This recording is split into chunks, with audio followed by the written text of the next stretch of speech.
Alright, so here I got a deal on some organic grass-fed beef heart.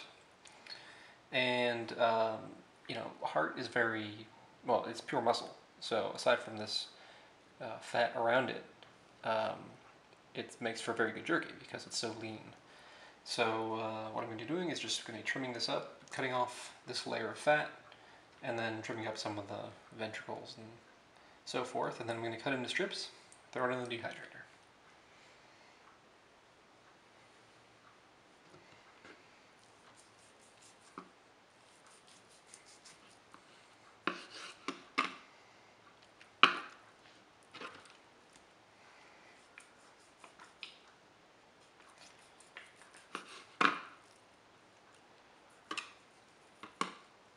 So we want very lean meat to go into the dehydrator because if you have fat in the dehydrator, then it tends to spoil because, well, it doesn't have a lot of water in it, so it does not dehydrate very well.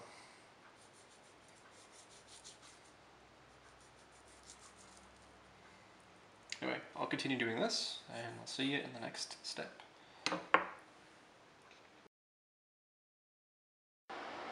Okay, so the meat has dried, the lard has been rendered, and so we're at the mixing stage. So we just need a couple things. We need a scale, we need the dried meat, obviously, a mixing bowl, and a food processor of some kind. And on the counter, or on the stove rather, the lard is melting because it had been solid at room temperature for a little while. So, first thing is to take out our meat. So you can see that this stuff has dried completely, so there's no more moisture in the meat, and that's what we want. To be as shelf stable as long as possible, we want as little moisture and really none. So now I'm just going to take the meat out, throw it in my little mini food processor. If you have a bigger one, it's easier. And once that's in, I'm going to grind it down to a powder. And let's do that.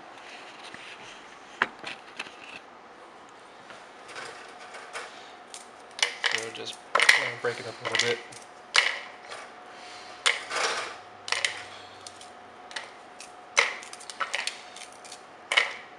One of the things on my shopping list is to get a larger food processor for times like these.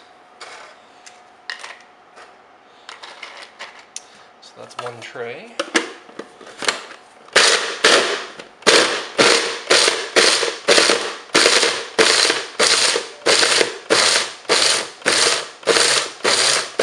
And I'm going to keep doing this until it's a powder, like so. So you can see it's very finely ground. And I'm going to keep doing this for the rest of the trays. I'll see you in the next part.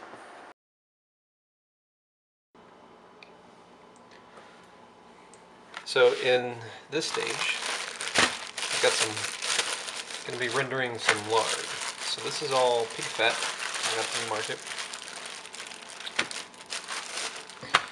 And rendering's pretty simple. So you can see these little pink pieces. That's a little bit of meat still attached. So you want to trim that off as much as possible.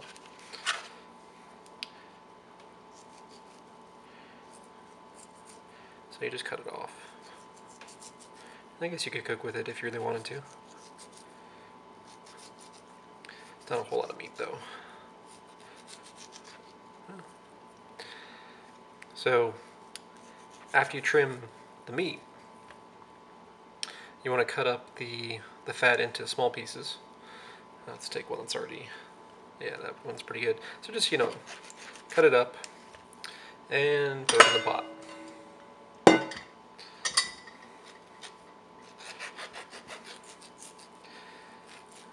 And I'm just going to do a little bit here.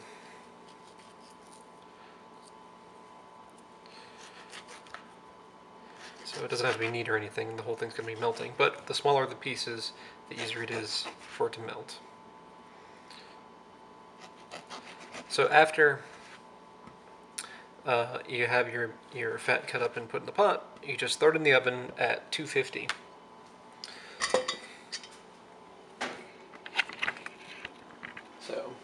see there it's set pretty low. But, you know, you want to be at 250 because the, you know, the boiling point of water is 212. So you want it to be above that.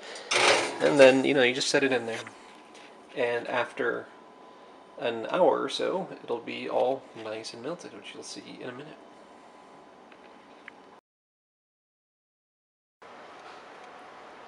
Okay, so everything is ground up. You can see. Make sure you have a pretty powerful food processor when you do this, because the heart got extremely tough, and I might have fried my little guy. So, but either way, I got it through it. And now we just need to weigh everything. So we want a 1-to-1 ratio. So, let's see. I'm just gonna see how much all this weighs. And, you know, the meat, even though you bought several pounds, you know, when it dehydrates, most of that is water weight. So this will be much less than the 4 pounds that I put in.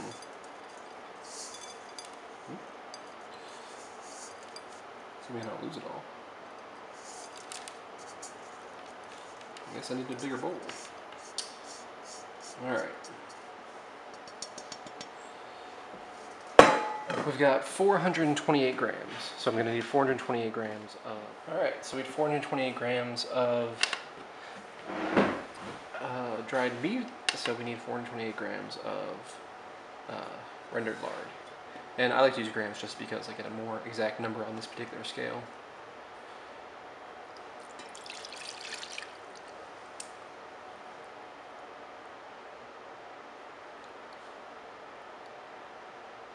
Oh, just too much. That's 439.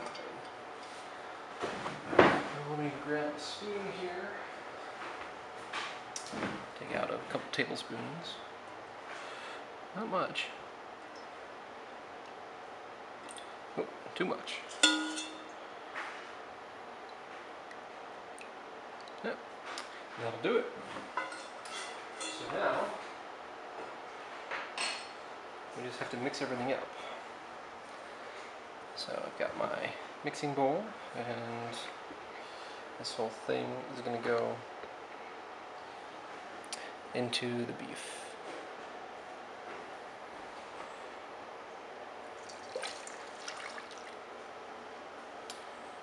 Alright.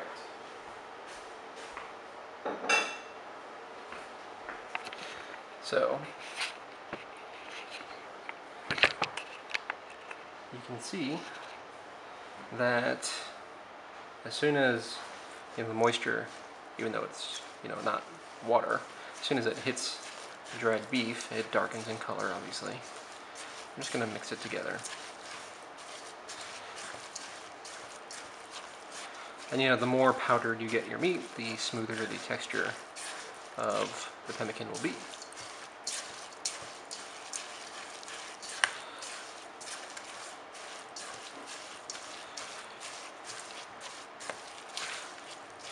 That's basically it. So, you know, once you have it, you know, at this point, you want to set it up into whatever forms you want, whether it's little muffin tins or just in plastic bags or whatever, and throw it in the fridge, and it'll harden up and be more like a, you know, the bars that we're used to seeing in the store, that kind of thing.